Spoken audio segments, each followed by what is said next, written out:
Hi guys, good morning! Kamusta na kayong lahat? So, ngayon is magdidilig ako ng halaman ng aking mom-in-law. So, yung mga bulaklak guys, didiligan natin. Kasi nag-offer ako na ako yung magdilig ng mga halaman.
Tuwa na yung mga halaman. Nadiligan na sila. Yan. May corn din pala guys. Oh, mais. Ito lemon din pala ito. May maliit na dito. Punla. Mustard. Mustasa. At saka itong cute na bulaklak. Itong mustasa dito guys. Tinatawag nila itong oil. Ginagawa nilang oil to. Tapos, ano siya, healthy siya guys. Pwede siya ilagay sa mga salad. Ginatawag nilang achar. At saka, instead na coconut oil, yung panghilot guys, lagay sa sa buhok. Ang ganda din guys. Napaka-shining ng buhok mo. At saka healthy talaga yung oil na ito guys. Para rin siyang medis. So, ang ganda ng bulaklak o yellow. Ang ganda niya guys, namukadkad talaga siya. Oh. Dito iba din ang puno nito.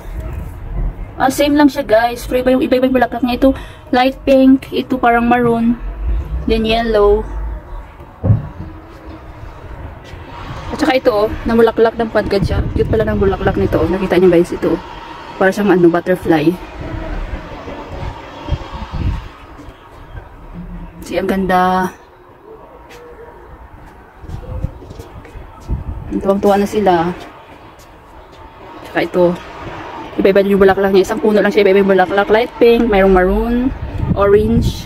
Ito parang mix white, tsaka pink din. So, ito.